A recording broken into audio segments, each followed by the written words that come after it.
আসসালামু আলাইকুম। ইরানের অভিশাপে জ্বলছে মার্কিন রণতরী জেরাল্ড আর ফোর্ড। এটা মোতায়েন করা হয়েছে লোহিত সাগরে, মার্কিন বিমানবাহী রণতরী। এটা 30 ঘন্টা থেকে সেখানে জ্বলতেছে। এটা নিউ ইয়র্ক টাইমসের প্রতিবেদনে উল্লেখ করা হয়েছে যে এটা সেখানে লন্ড্রি থেকে আগুন ধরছে। এটা 1 সপ্তাহ আগে আগুন ধরছে, এখন এটা ছড়াই পড়ছে পুরো জাহাজব্যাপী ছড়িয়ে পড়ছে। এটাকে এখন নিয়ন্ত্রণে আনতে পারতেছে না। এটা হয়তো কোনো যান্ত্রিক ত্রুটির কারণে, যান্ত্রিক কোনো গোলযোগের কারণে আগুন ধরতে পারে, অথবা ইরানের কোনো ক্ষেপণাস্ত্রের আঘাতে আগুন ধরতে পারে। এটা নিউ ইয়র্ক টাইমস সুনির্দিষ্ট করে বলেনি, শুধু একটা কথা বলছে যে এটা লন্ড্রি থেকে আগুন ধরছে।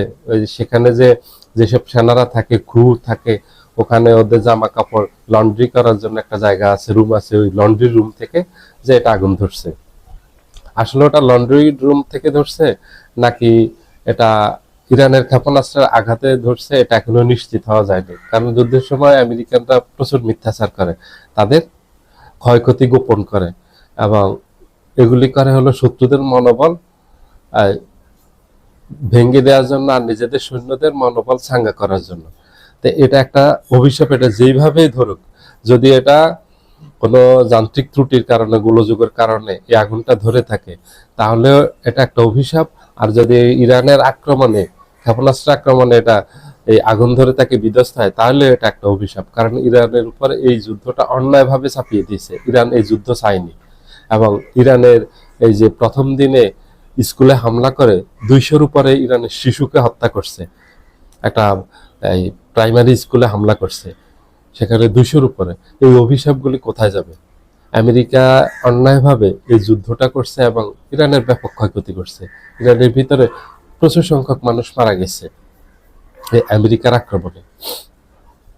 তো এখন আমেরিকাকে এগুলির এই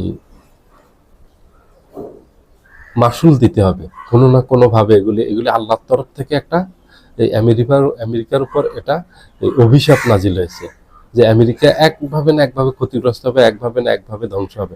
কারণ তাদের এইসব রণতরী সর্বাধুনিক, এবং এগুলিতে যদি কোনো ধরনের অগ্নি সংযোগের ঘটনা ঘটে, তাহলে অগ্নি নির্বাপক আধুনিক ব্যবস্থা থাকে। এই আধুনিক ব্যবস্থা দিয়ে এই আগুনগুলি নিয়ন্ত্রণ করা সম্ভব হচ্ছে না এখন পর্যন্ত।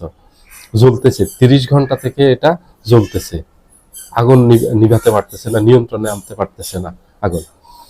তো আমেরিকা এই পৃথিবীর বহু মানুষের অভিশাপ নিয়েছে।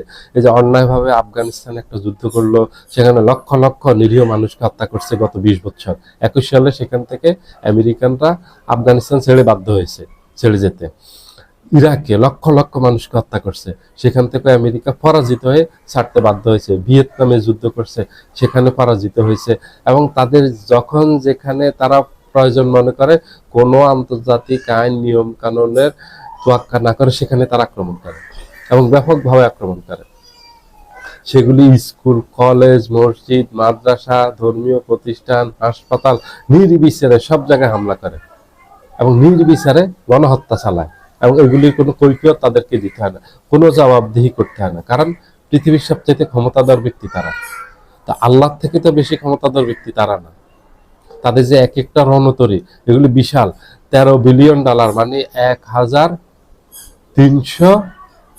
কোটি ডলারের।